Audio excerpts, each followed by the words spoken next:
The blood on Lily Zimmerman's lip tasted like copper and shame. But it was the way her stepfather's boots scraped against the wooden floor that made her entire body freeze in the general store that spring morning of 1878. She had only stuttered twice while asking for flour, but twice was enough for her stepmother to grip her arm with fingers like iron and drag her toward the door while the other shoppers in Anima's Forks, Colorado, pretended to study their lists.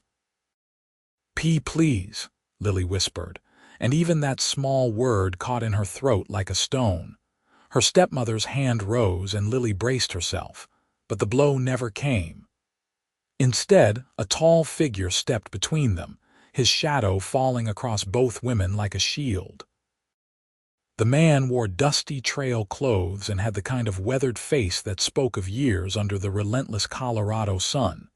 His eyes were the color of pine forests, and when he looked at Lily's stepmother, there was steel in his gaze.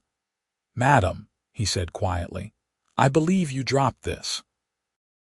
He held out a handkerchief that clearly belonged to no one, but the gesture was enough to make the older woman step back, her face flushing with anger and embarrassment.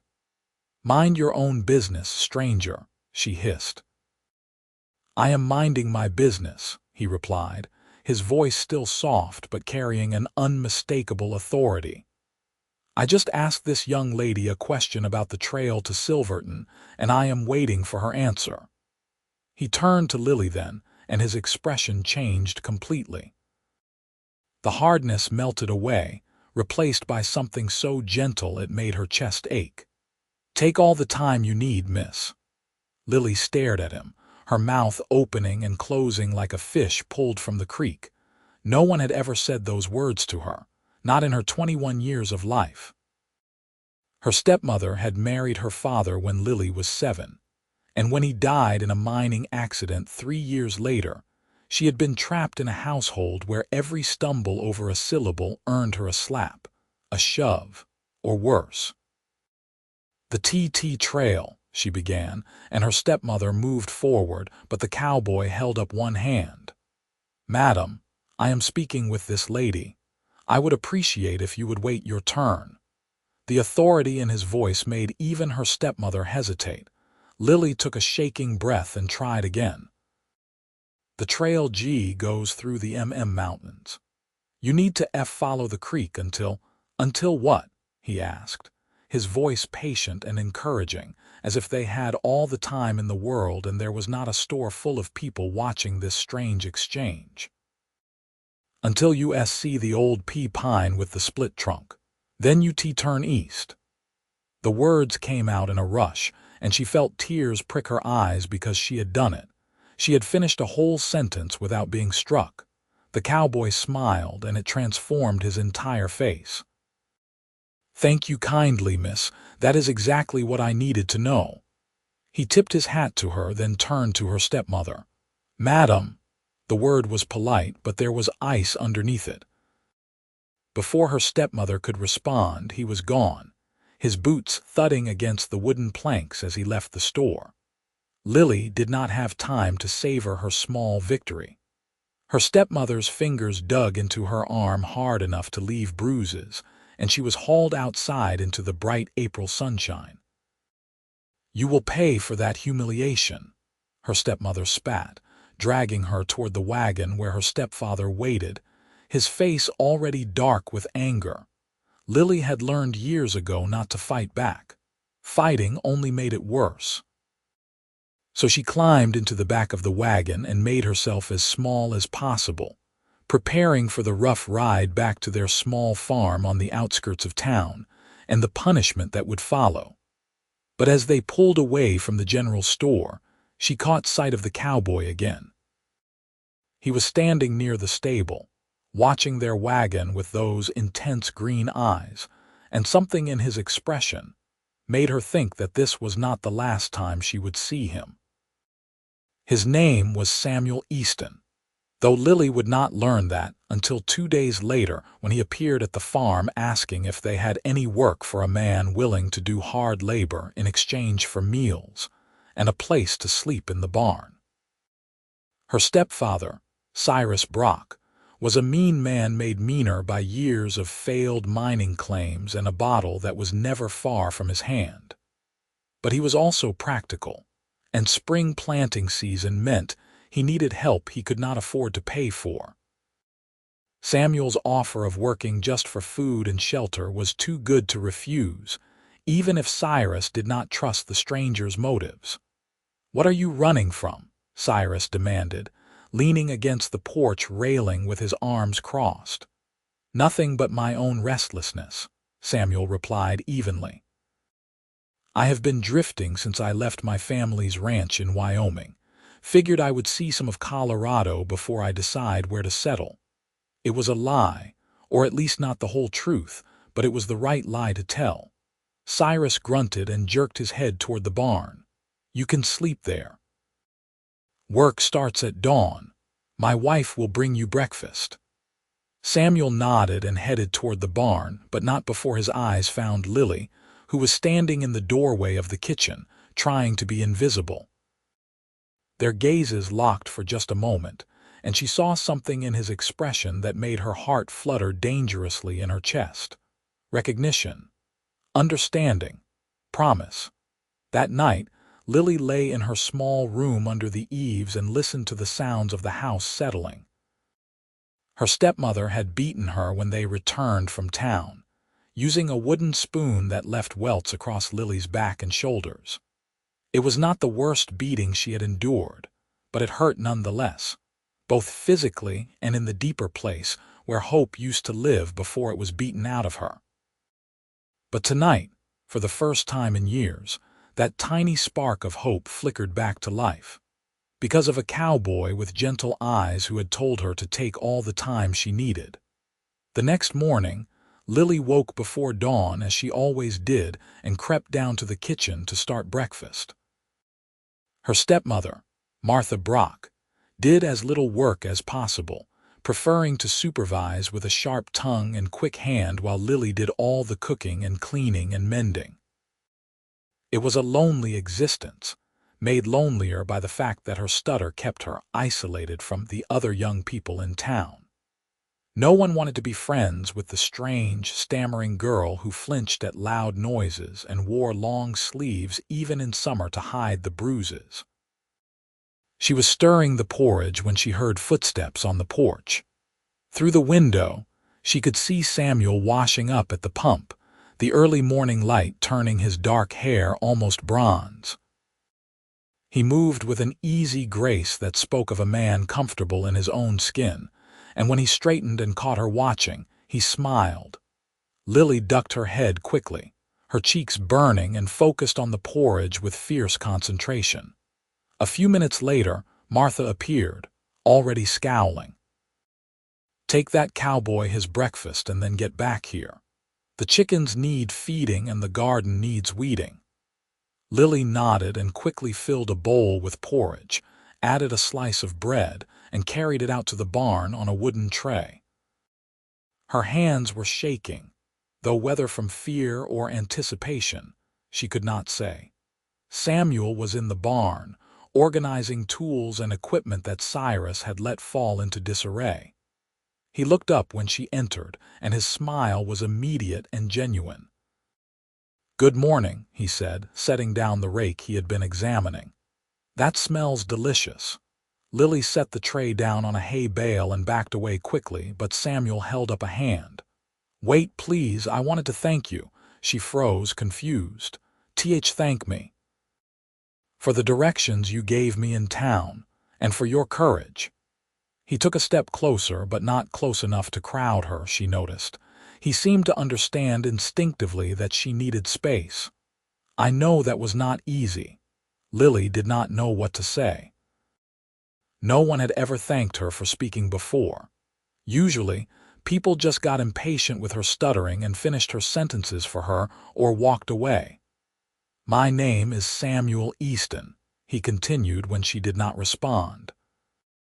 "I know this might seem forward, but I wanted you to know that if you ever need help with anything at all, you can come to me. No questions asked." "Why?" The word burst out of her before she could stop it. Samuel's expression grew serious. Because I have known men who raised their hands to women and I have no tolerance for it. And because you deserve better than what you are getting." Tears stung Lily's eyes and she blinked them back furiously. "You don't know anything about me. You are right. I do not. But I would like to if you will let me." Before Lily could respond, Martha's voice screeched from the house, calling her name with increasing anger. Lily flinched and turned to run, but Samuel's voice stopped her. "Remember what I said. Take all the time you need." She fled back to the house, her heart pounding, and threw herself into her chores with desperate energy. But all day long, as she fed the chickens and weeded the garden and scrubbed the floors, she kept thinking about Samuel's words and the way he had looked at her, as if she were someone worth seeing. The days fell into a pattern. Samuel worked from dawn until dusk, repairing fences and plowing fields, and doing all the heavy labor that Cyrus was too drunk or too lazy to do himself. Lily saw him only in passing, bringing him meals or water, but each time their eyes met, she felt that same jolt of connection, as if they were communicating in a language that needed no words. Sometimes he would say small things. "Beautiful morning, is it not?" Or "That bread you baked yesterday was the best I have ever tasted." And he always waited patiently if she tried to respond, never showing impatience or frustration when her words tangled themselves up in her mouth.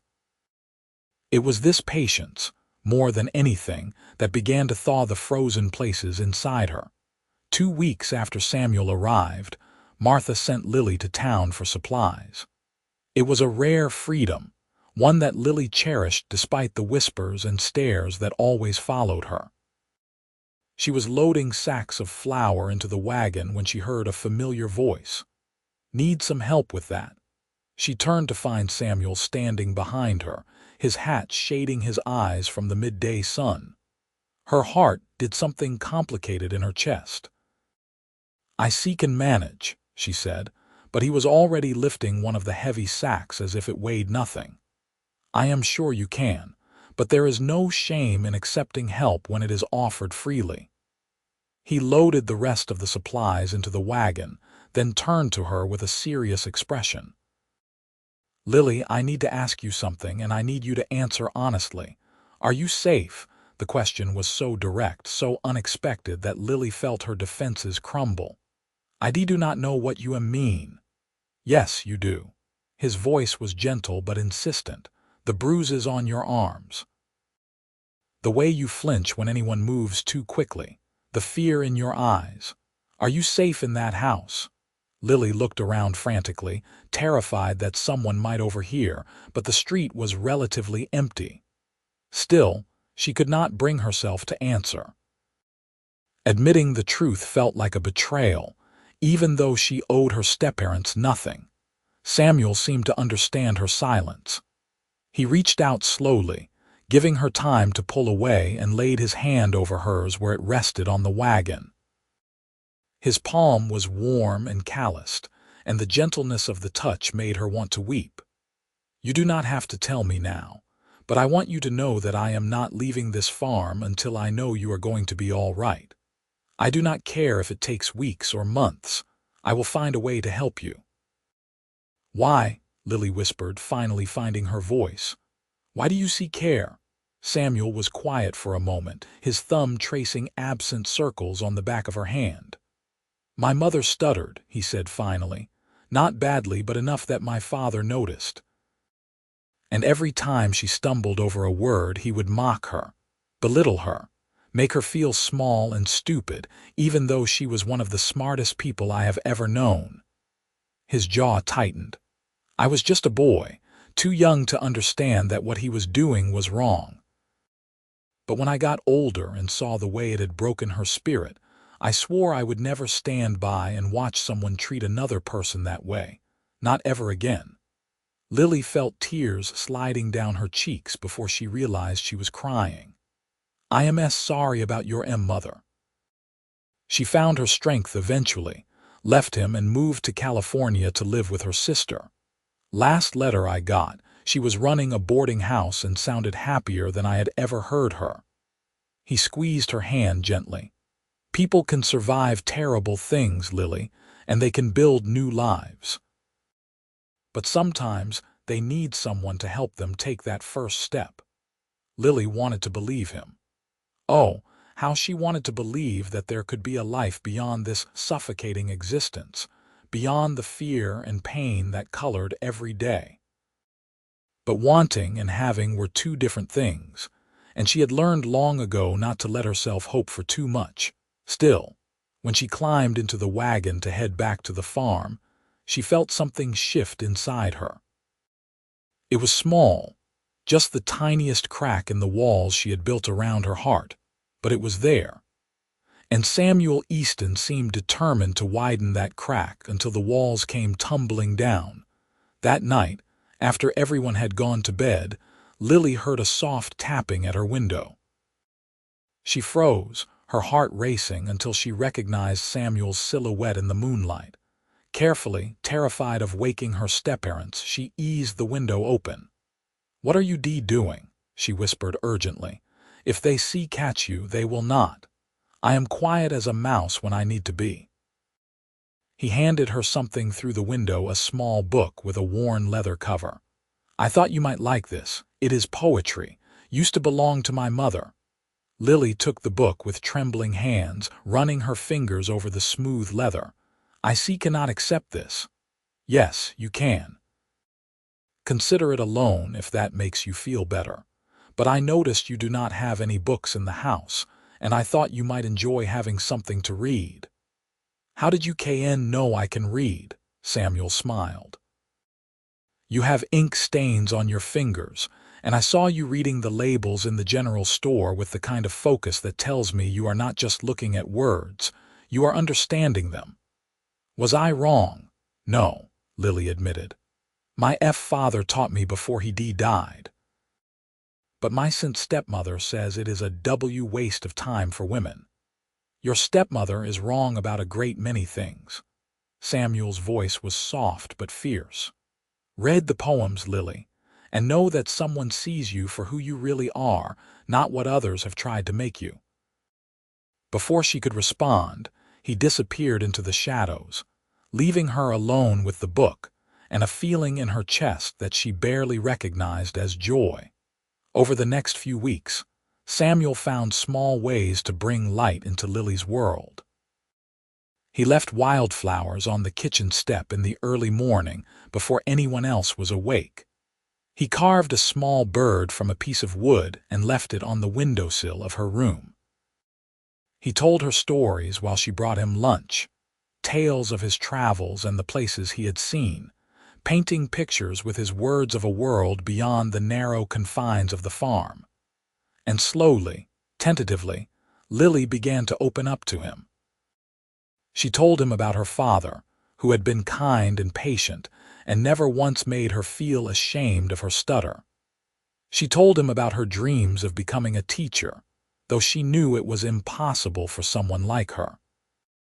She even told him about the books she had loved as a child, before her stepmother had burned them in a fit of rage. "You would be an excellent teacher," Samuel said one afternoon as they sat in the shade of the barn, hidden from view of the house. "You are patient and kind, and you understand what it feels like to struggle. Those are the most important qualities. And no one would send their children to be taught by someone who cannot speak properly," Lily said, though the words hurt to say aloud. "Then they are fools." Samuel's voice was fierce. "There is nothing wrong with the way you speak, Lily. It just takes you a little longer sometimes. That is not a failing. It is just part of who you are." Lily looked at him, this man who had appeared in her life like an answer to a prayer she had been too afraid to voice. "Why are you really here?" asked Samuel, "the truth this tea time." Samuel was quiet for a long moment, his eyes distant. Finally, he sighed. "I told you my mother left my father. What I did not tell you was that I stayed behind, trying to keep the ranch going, trying to be the man my father wanted me to be. But every day I stayed, I became more like him, harder, meaner, until one day I looked in the mirror and did not recognize the person staring back at me. He turned to look at her, and the vulnerability in his eyes made her breath catch. I left everything behind because I needed to find out if I could be better than what I was raised to be. And then I saw you in that general store, and I saw my mother in your eyes. And I knew that if I did not help you, I would never be able to forgive myself. So you stayed because of guilt. The thought hurt more than it should have. No. Samuel reached out and gently tucked a strand of hair behind her ear, his fingers lingering against her cheek. I stayed because of you. Because from the moment you looked at me with those beautiful eyes, I knew I wanted to be the kind of man who deserved to stand beside you. Because you are brave and strong and kind, despite everything that has been done to you. And because somewhere along the way I fell in love with you. Lily's breath stopped entirely. You see, cannot mean that. I do. I know it is fast, and I know I have no right to burden you with my feelings when you have so much else to worry about. But I will not lie to you, Lily. Not about this. I love you, and I want to help you build a life where you are safe and free and happy, if you will let me. Lily felt tears streaming down her face, but for once they were not tears of pain or fear. I do not know how to be loved. Then let me teach you. Samuel took her hand in both of his, cradling it like something precious. One day at a time. Take all the time you need. That night, Lily lay in bed clutching Samuel's mother's book of poetry to her chest and let herself imagine a different future. One where she woke without fear. One where she could speak without worrying that each stumbled word would bring punishment. One where Samuel's gentle hands and patient smile were constants in her life. It seemed impossible. But then again, so had the idea of someone loving her despite her stutter. And yet Samuel had said the words and she believed him. The problem was Cyrus and Martha. They would never let her go willingly. She was too useful to them, unpaid labor that kept their failing farm barely functional. And even if she tried to run, where would she go? She had no money, no skills beyond housework, and no family who would take her in. But Samuel was right about one thing. People could survive terrible situations. They could build new lives. Sometimes they just needed someone to help them take that first step. And maybe, just maybe, Samuel could be that someone for her. The catalyst came 3 days later, when Cyrus came home drunk and mean after spending the afternoon at the saloon in town. Lily was cooking dinner when he stumbled through the door, reeking of whiskey and looking for a fight. "Where is that cowboy?" he demanded, his words slurring together. Working in the far field," Lily stammered, focusing on the stew she was stirring. "Do not talk back to me, girl," Cyrus roared, even though she had answered his question. "Sick of your stuttering, makes my head hurt." Martha appeared from the other room, her face eager. She always enjoyed it when Cyrus was in one of his moods, as if his cruelty validated her own. "She has been getting uppity lately," Martha said, her voice syrupy sweet. "I saw her talking to that cowboy yesterday. Probably filling his head with lies about us." Lily's blood ran cold. Was just bringing him water there. You hear that? Cannot even get a sentence out." Cyrus moved toward her and Lily backed up until she hit the wall. "Maybe we have been too soft on you. Maybe you need to learn your place." His fist caught her across the face before she could dodge, and the world exploded into stars and pain.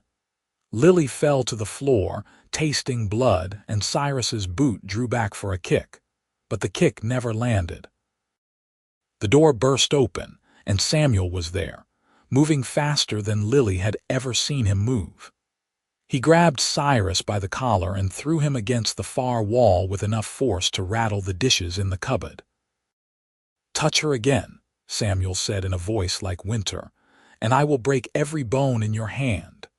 Cyrus tried to lunge at him, but Samuel was younger, stronger, and sober. He pinned the older man with one arm and turned to Lily. "Are you hurt badly?" Lily shook her head, though her face was already swelling and her vision was blurred with tears. Samuel's jaw tightened, and he looked back at Cyrus with murder in his eyes. "You are pathetic. Beating on a woman half your size because she has the courage to speak despite knowing what you will do to her. You are not a man. You are a coward." "She is mine to discipline as I see fit," Cyrus snarled. "I took her in when her father died. You took in a meal ticket and a punching bag. But that ends now." Samuel released him with a shove that sent Cyrus stumbling. "Lily is leaving with me tonight. Like hell she is," Martha screeched. "We have legal guardianship. She is 21 years old," Samuel shot back. "Your guardianship ended on her last birthday. She is a grown woman and she can leave whenever she wants." He turned to Lily, his expression softening. "If you want to leave, that is. I will not force you, but I can promise you will be safe with me." Lily looked at Samuel, then at her step-parents.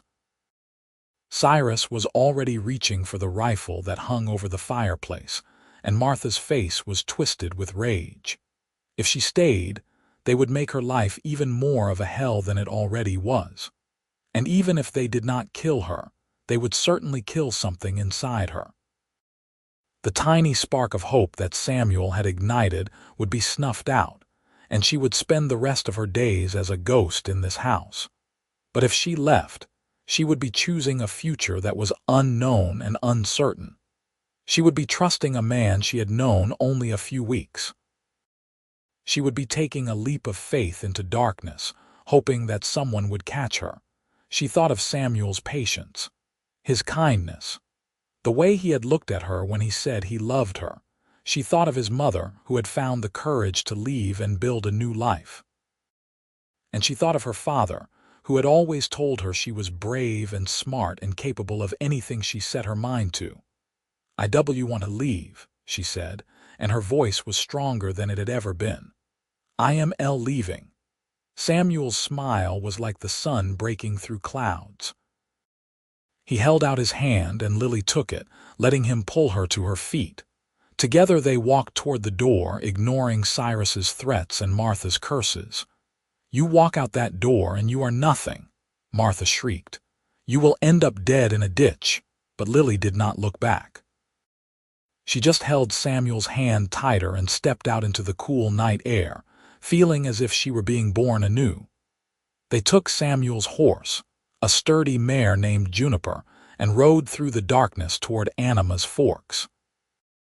Lily sat in front of Samuel, his arms steady around her, and tried not to think about the fact that she had just left behind the only home she had known for more than a decade. "Where are we going?" she asked, as the lights of town came into view. "There is a boarding house run by a woman named Mrs. Fletcher. She is a friend, and she will give you a room for as long as you need it." Samuel's voice was calm and reassuring. "In the morning, we will figure out the next steps, but tonight you just need to rest, Mrs. Fletcher." Turned out to be a plump, motherly woman in her 50s who took one look at Lily's bruised face and immediately swept her inside without asking questions. She installed Lily in a small but clean room on the second floor and brought her tea and cold compresses for her swelling face. "You just rest now, dear," Mrs. Fletcher said, patting her hand. "Samuel is a good man. He will take care of you." After she left, Samuel appeared in the doorway, looking uncertain for the first time since Lily had met him. "May I come in? Just for a moment. I want to make sure you are all right." Lily nodded and he entered, leaving the door open for propriety. He pulled a chair close to the bed and sat down, his elbows on his knees. "I am sorry," he said quietly. "I should have acted sooner. I should have gotten you out of there weeks ago." "You see, could not have known he would." Lily stopped, touching her tender face gingerly. "Besides, I would not have left if you had asked earlier. I was too afraid. And now I am still afraid, but I am more afraid of what my life would be if I stayed." She looked at him, this man who had turned her world upside down. "What happens now?" Samuel reached out and took her hand, his touch gentle. "Now you rest and heal, and when you are ready we will talk about what you want. If you want to stay in Anima's Forks, I will help you find work. If you want to go somewhere else, I will take you. And if you want me to leave you alone and let you build your life without me in it, I will do that too, though it would break my heart." "I do not want you to leave," Lily said quickly. "You are the first person in years who has made me feel like I am matter. You do matter, more than you know." Samuel lifted her hand to his lips and pressed a gentle kiss to her knuckles. "Sleep now. We will figure everything else out tomorrow."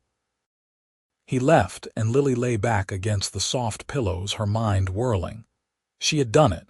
She had actually left. After years of dreaming about escape, she had finally taken the leap, and she had not fallen. Samuel had been there to catch her, just as she had hoped. The next few days passed in a blur. Lily's face healed slowly, the bruises fading from purple to yellow-green. Mrs. Fletcher treated her like a daughter, bringing her meals and sitting with her in the evenings to keep her company. Samuel visited every day, sometimes for hours, talking with her about everything and nothing. It was during one of these visits that Lily finally asked the question that had been nagging at her. "What are you going to do now? You cannot work for Cyrus anymore." Samuel grinned. "Already taken care of. I am working at the livery stable. The owner, Mr. Patterson, needed someone to help with the horses, and I have plenty of experience with that. Pay is not great, but it is enough to cover my room here and save a little. You are staying here, at the B boarding house." "Where else would I go? I told you I was not leaving until I knew you were all right." His expression grew more serious. "Besides, I like it here. Anima's Forks is a good town. I could see myself settling down here if I had a reason to." The implication was clear, and Lily felt her cheeks heat. "Samuel, I cannot ask you to give up your life for me. You are not asking, I am offering. There is a difference." He leaned forward, his eyes intense. "Lily, I meant what I said. I love you, and I know it is fast, and I know we still have a lot to learn about each other. But I have never been more certain of anything in my life. I want to build a future with you, if you will have me." Lily's heart was pounding so hard she thought it might burst from her chest. "I am broken, Samuel. I have been beaten and humiliated and am made to feel worthless for so long. I do not know if I can be what you need. You are not broken. You are bruised, but bruises heal, and you are already everything I need." He took both her hands in his. "I am not asking for perfection, Lily. I am just asking for a chance. Let me show you what love is supposed to look like. Let me prove that you are worth cherishing. Please." Lily looked into his green eyes and saw nothing but sincerity and hope. This man had appeared in her life like a miracle, had defended her when no one else would, had seen past her stutter to the person beneath. He had told her to take all the time she needed, and he had meant it. Maybe it was time to stop being afraid and start believing that she deserved good things. "Yes," she whispered. "Yes, I want that." Samuel's smile was brilliant, and he pulled her into a gentle hug, careful of her still healing bruises. "You will not regret this," he murmured against her hair. "I promise." Over the following weeks, Lily began to build a new life. Mrs. Fletcher hired her to help with the boarding house, and Lily discovered she had a talent for making guests feel welcome and comfortable. Her stutter was still there, but without the constant fear of punishment, it began to ease. She still stumbled over words sometimes, but people were patient with her, especially once word spread about what she had endured. Samuel was a constant presence, walking her to the general store, joining her for meals, introducing her to people in town as if she were someone important and worthy of knowing. And slowly, painfully slowly, Lily began to believe it herself. She also began to see Samuel not just as her rescuer, but as a man with his own dreams and fears. He told her about his childhood, about growing up watching his father belittle his mother, about the guilt he carried for not standing up to his father sooner. He told her about the ranch he hoped to own someday, a place where he could raise horses and cattle and build something that mattered. "I want to do it with you," he said one evening as they sat on the porch of the boarding house, watching the sun set over the mountains. "I want to build a home where you feel safe, where you can speak or not speak, and either way you are loved." "That sounds like a dream," Lily said softly. "Then let's make it real." Samuel turned to face her, pulling a small box from his pocket. "Lily Zimmerman, I know we have not been courting for long by traditional standards, but I have never been more sure of anything. Will you marry me?" He opened the box to reveal a simple gold band with a small blue stone. It was not fancy or expensive, but it was beautiful, and the fact that he had chosen it for her made Lily's throat tight with emotion. "Yes," she said, and this time the word came out clear and strong. "Yes, I will marry you." Samuel slipped the ring onto her finger and kissed her, soft and sweet, a promise of all the tomorrows they would share. They were married a month later in a small ceremony at the church in Anima's Forks. Mrs. Fletcher stood up as Lily's witness, and Mr. Patterson stood up for Samuel. It was a simple affair, nothing like the grand weddings Lily had occasionally read about in books, but it was perfect because it was theirs. When the preacher asked Lily to say her vows, she took a deep breath and spoke the words she had practiced for days, determined not to let her stutter ruin this moment. "I, Lily, take you, Samuel, to be my husband, to have and to hold from this day forward. For better or worse, for richer or poorer, in sickness and in health, to love and to cherish until death do us part."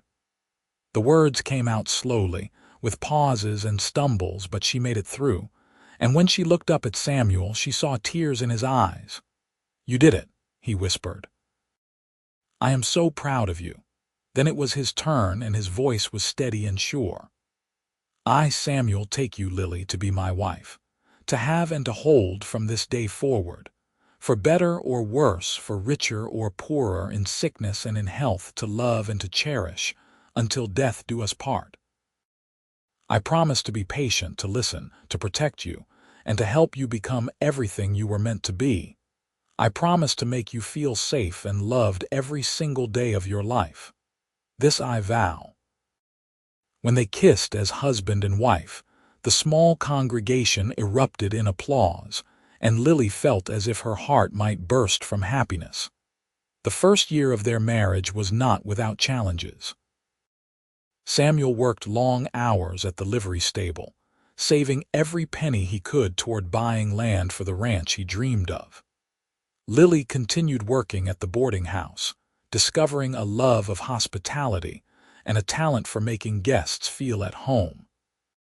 Her stutter remained, but it bothered her less and less as she grew more confident in herself and in Samuel's love. They lived in a small apartment above the general store, a single room with a bed, a stove, and a table. But it was theirs, and that made it palace-like in Lily's eyes. Samuel was everything she had hoped for and more. Patient when she struggled with words, encouraging when she doubted herself, tender in ways that made her blush and bold in ways that made her laugh.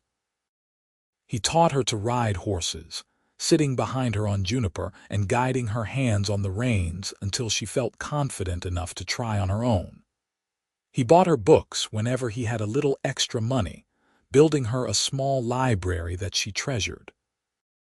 He held her when nightmares of Cyrus and Martha woke her in the middle of the night, whispering reassurances until she fell back asleep. And slowly, surely, Lily healed, not just her body but her spirit. The frightened, beaten-down girl she had been faded away, replaced by a woman who was learning to stand tall and speak her truth, even when the words did not come easily. 18 months after their wedding, Samuel came home one evening with news that made Lily's heart soar. "I found it," he said, his eyes shining. "The perfect piece of land, about 10 miles north of town near the river. Good grazing land, a creek running through it, and a small cabin that needs work but is structurally sound. The owner is willing to sell for a fair price, and with what we have saved, we can afford it." "Oh, Samuel," Lily threw her arms around him. "That is wonderful." They moved to the ranch 3 weeks later, loading their modest possessions onto a borrowed wagon and making the journey to what would become their home. The cabin was rough, just 2 rooms and a loft, but it had good bones, and Samuel immediately set to work making improvements while Lily cleaned and decorated and turned the bare structure into a home. It was hard work, harder than anything Lily had ever done, but it was also joyful. She planted a garden and tended chickens and learned to milk the cow they purchased from a neighboring ranch. Samuel built fences and broke horses, and slowly began accumulating the small herd of cattle that would be the foundation of their future prosperity. In the evenings, they would sit on the porch and watch the sun set over the mountains, Samuel's arm around Lily's shoulders, and talk about their dreams. They wanted children someday, a whole houseful if they were blessed. They wanted to expand the ranch, maybe hire help so Samuel was not working himself to exhaustion. They wanted to be the kind of people who helped others the way Samuel had helped Lily. "You ever regret it?" Lily asked one night as they lay in bed, Samuel's hand resting on her stomach. Marrying me, I mean. Taking on all my baggage." Samuel propped himself up on one elbow and looked down at her, his expression serious.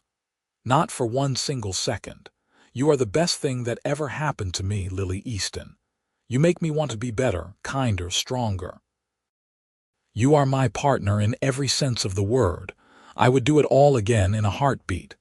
Even the part where you punched Cyrus," Samuel grinned. "Especially that part. That was deeply satisfying." Lily laughed, and Samuel kissed her, deep and slow, and showed her once again just how much he loved her. 2 years into their marriage, Lily discovered she was pregnant. The news filled her with equal parts joy and terror. She wanted children desperately, but she also worried about passing her stutter on to them, about not being able to comfort a crying baby because the words would not come. Samuel, as always, knew exactly what to say. "You are going to be an amazing mother," he told her, his hand gentle on her still flat belly. "Our children will be lucky to have you, and if they stutter, we will teach them that it is nothing to be ashamed of, that people who are worth knowing will wait for them to finish their sentences, that their words have value, no matter how long it takes to say them."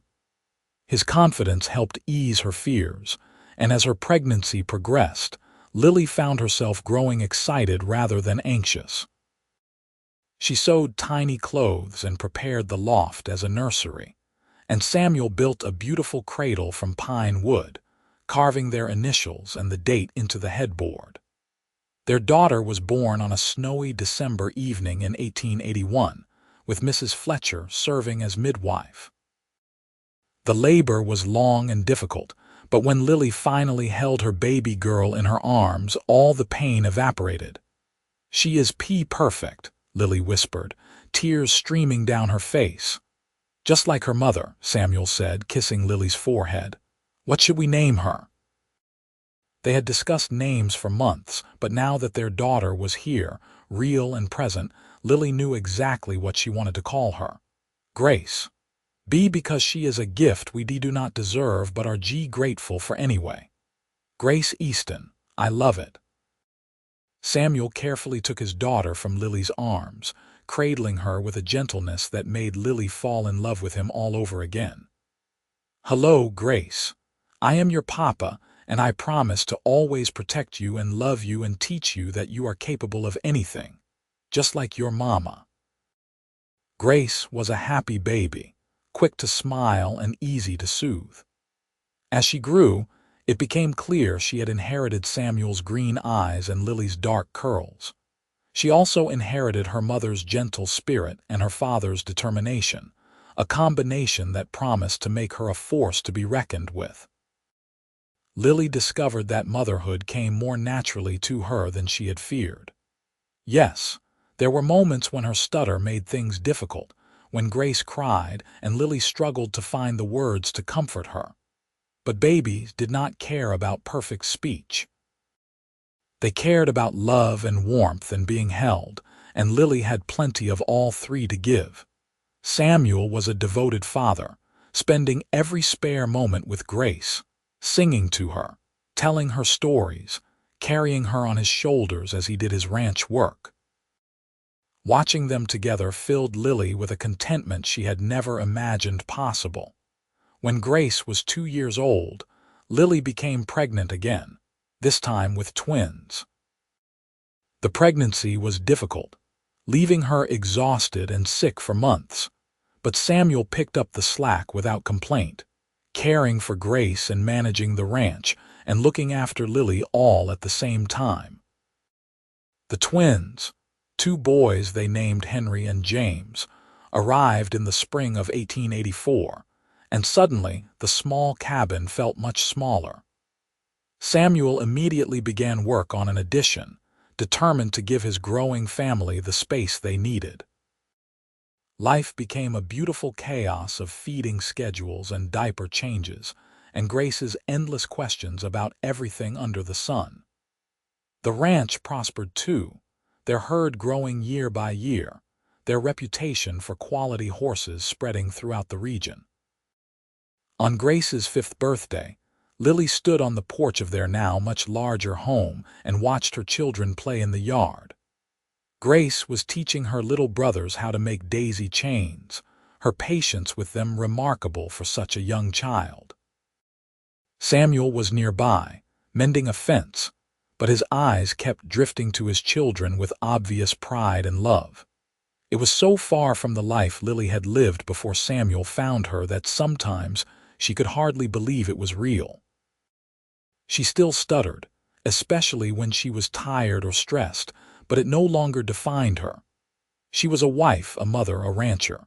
She was loved and valued and respected. "What are you thinking about?" Samuel asked, coming up behind her and wrapping his arms around her waist. "How lucky I am," Lily said, leaning back against him. "How different my life could have been if you had not walked into that general store. I think we are both lucky. I was lost before I found you. You gave me purpose, direction, a reason to be the man I always wanted to be." He turned her to face him, his expression tender. "Thank you for taking a chance on me." "Thank you for telling me to take all the time I needed," Lily replied. "That was the moment everything changed. And I still mean it, take all the time you need. With your words, with your dreams, with everything. I will always wait for you." Lily kissed him, pouring all her love and gratitude into the gesture, and Samuel held her close, the two of them surrounded by the life they had built together. As the years passed, the Easton Ranch became one of the most successful in the region. Samuel's skill with horses and Lily's head for numbers made them an excellent team. They hired help as the ranch grew, always treating their workers with fairness and respect, paying good wages and providing decent living conditions.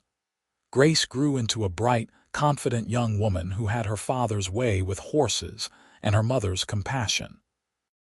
She never developed a stutter, but she was always patient with those who did, a testament to the lessons her parents had taught her. The twins, Henry and James, were as different as night and day. Henry serious and studious, James wild and adventurous, but both adored their parents and older sister. Lily eventually fulfilled her childhood dream of teaching, though not in a traditional classroom.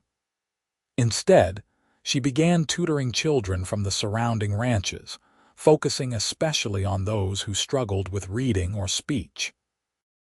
Word spread, and soon she had a steady stream of students coming to the ranch for lessons. She never charged much, sometimes accepting payment in eggs or vegetables, more concerned with helping children than making money. Samuel watched his wife bloom into her calling with immense pride. "You were meant to do this," he told her one evening after she had finished a particularly challenging session with a young boy who stuttered badly. "You have changed that child's life." "I just did what you did for me," Lily replied. T told him to take all the tea time he needed, and that his words mattered. And look at the difference it made. Lily's relationship with her stutter evolved over the years.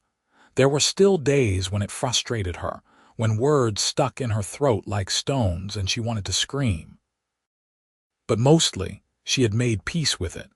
It was part of who she was, and Samuel had taught her that all parts of her were worthy of love. She never saw Cyrus or Martha again. She heard through town gossip that their farm had failed and they had moved away, though no one knew where.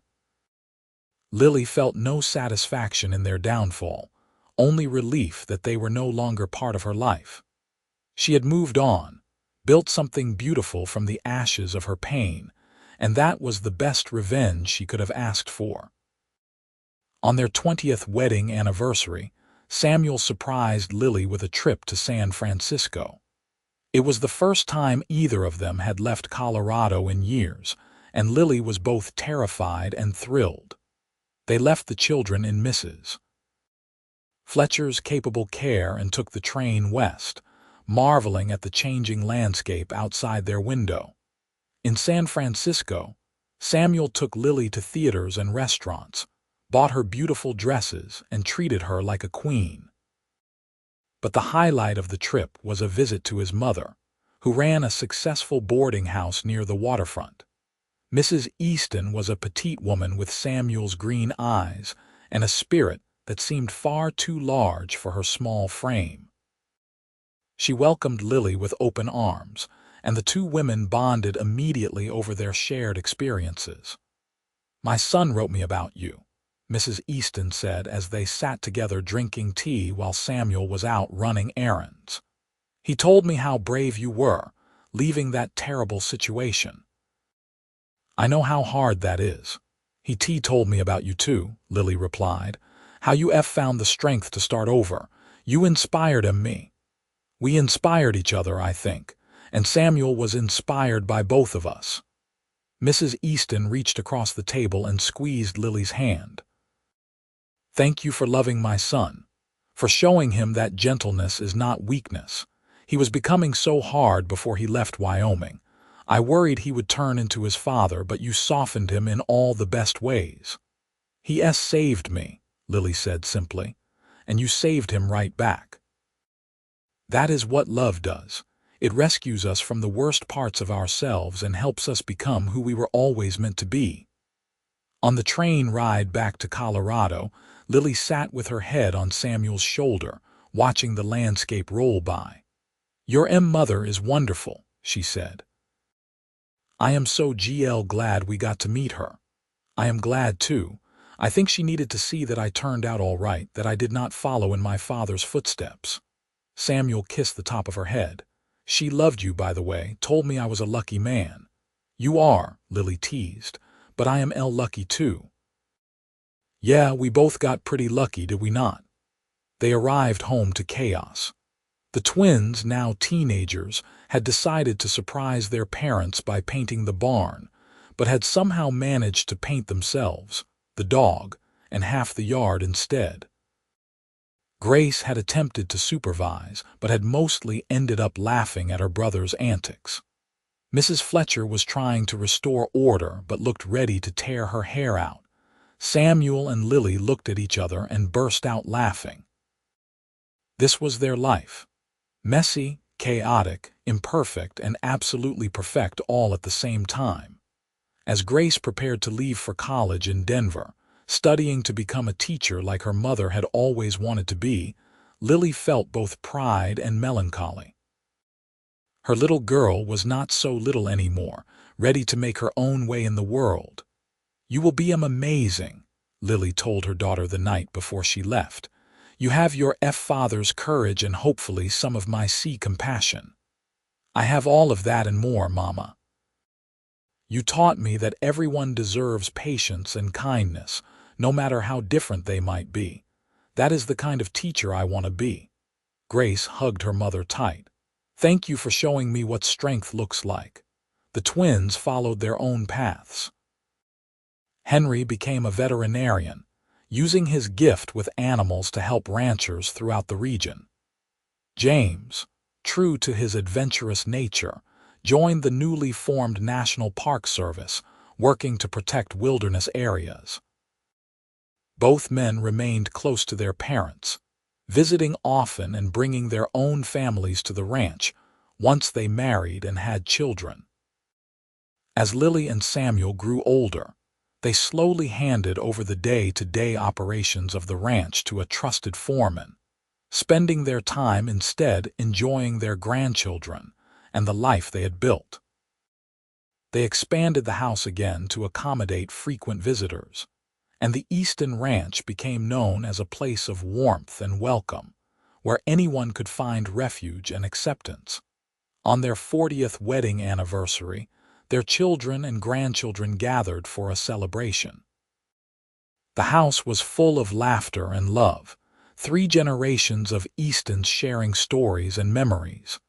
That evening, after everyone had gone to bed, Samuel and Lily sat on the porch as they had so many times over the years, looking up at the stars. "You remember that D-Day in the general store?" Lily asked. "When you first spoke to me, of course. How could I forget? You looked so frightened and I just knew I had to help you somehow. You told me to take all the time I needed. No one had ever said that to me before." Samuel took her hand, his fingers intertwining with hers with the ease of 4 decades of practice. "And you did take your time.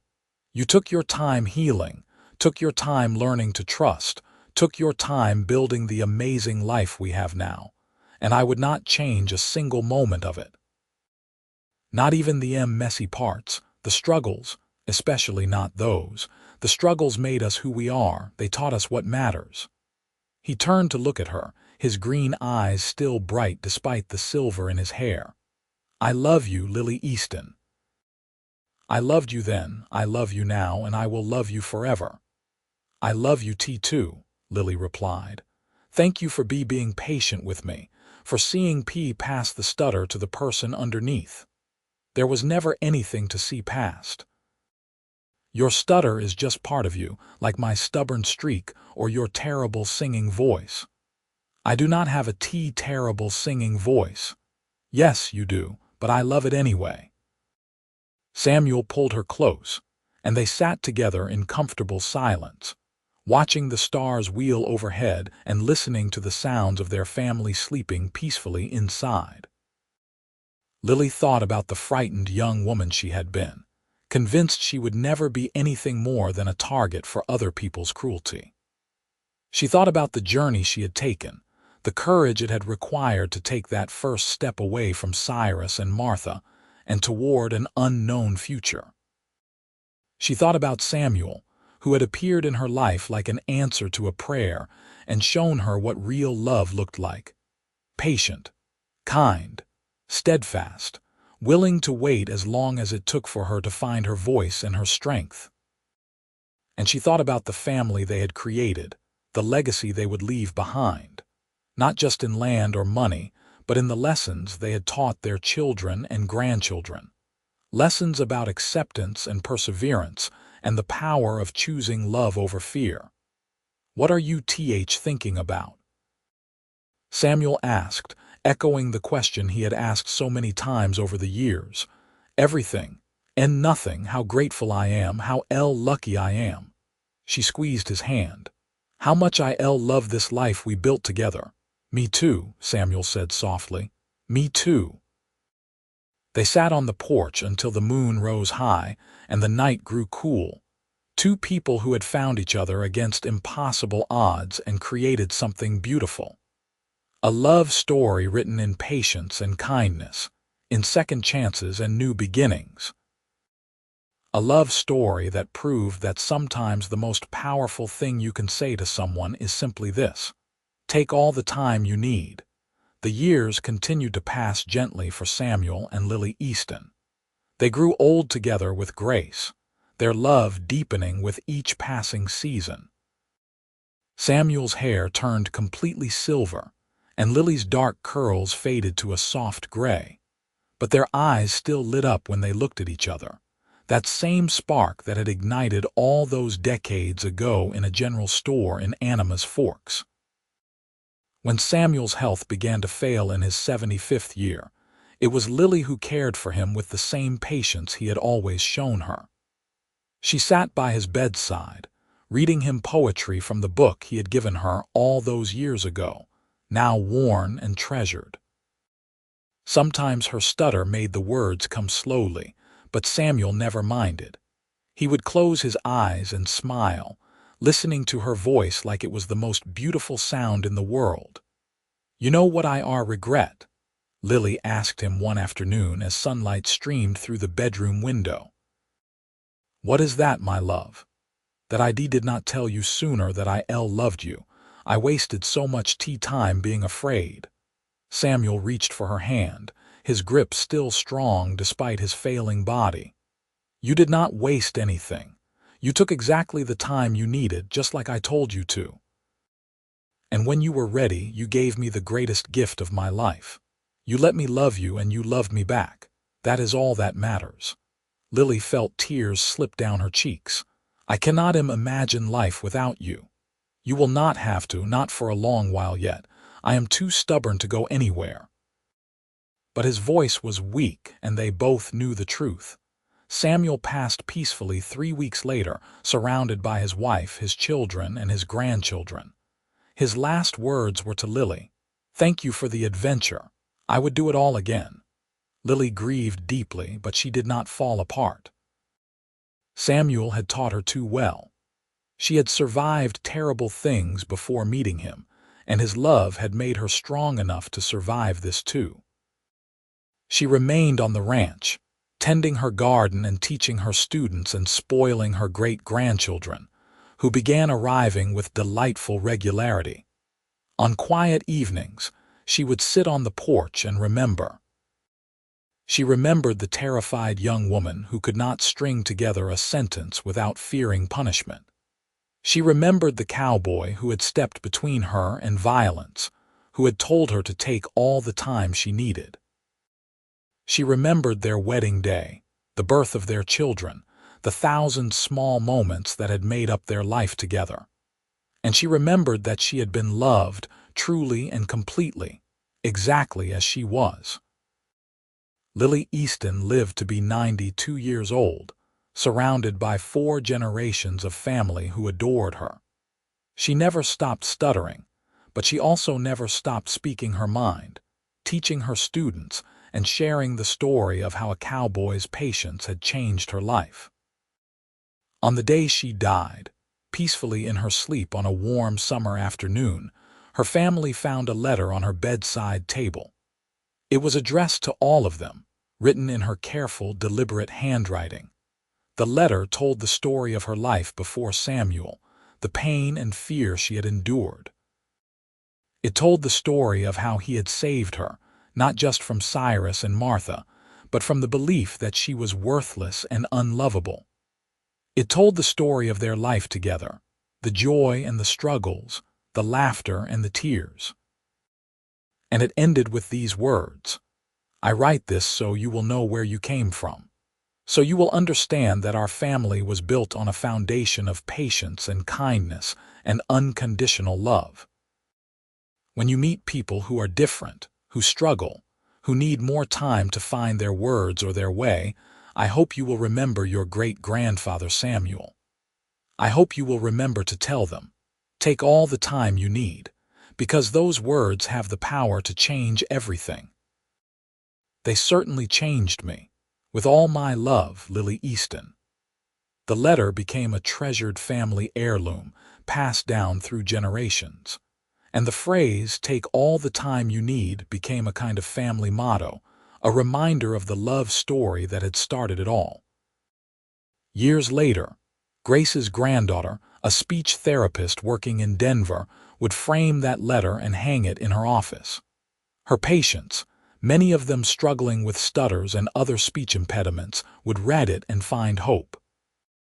They would see that Samuel Easton had lived a full, beautiful, successful life despite her stutter, that she had been loved and had loved in return, that her words had mattered, even when they came slowly.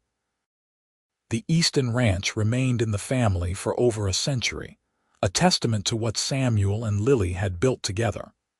The house they had expanded and filled with love still stood, now a historical landmark. Visitors could tour it and see the carved cradle Samuel had made, the books he had given Lily, the photographs of their large, happy family. But more than the physical structures, what endured was the story. The story of a frightened young woman who had been beaten for something she could not control, and the cowboy who had seen past her stutter to the strong, capable, loving person beneath. The story of how patience and kindness could heal even the deepest wounds. The story of how love, real love, does not demand perfection, but celebrates every imperfect, beautiful thing about the person you cherish. It was a love story born in violence and fear, but nurtured in gentleness and understanding. A love story that proved that sometimes the bravest thing you can do is accept help when it is offered, and the most loving thing you can do is offer it without conditions. A love story that reminded everyone who heard it that words have power, not just the words we speak, but the words we choose not to speak. Sometimes the most important thing is not what you say, but that you wait with infinite patience for someone else to find their voice. Samuel and Lily's story became a legend in Animas Forks and the surrounding areas. Old-timers would tell it to newcomers, parents would tell it to their children, and teachers would tell it to their students. It became a story about courage and second chances, about choosing love over fear, about the transformative power of seeing someone truly seeing them for who they really are. And at the heart of it all were those 6 simple words that had changed 2 lives and touched countless others. Take all the time you need. In the end, that was the greatest gift Samuel had given Lily. Not rescue, though that was part of it. Not even love, though that was the foundation. The greatest gift was the time and space to become herself, to heal at her own pace, to find her own strength and voice and purpose. And the greatest gift Lily had given Samuel was the chance to be the man he had always wanted to be. Patient, kind, protective without being controlling, strong without being cruel. She had allowed him to break the cycle his father had started, to choose a different path, to build a life based on respect and partnership rather than dominance and fear. Together, they had created something that lasted far beyond their own lifetimes. A family built on love, a ranch built on hard work and integrity.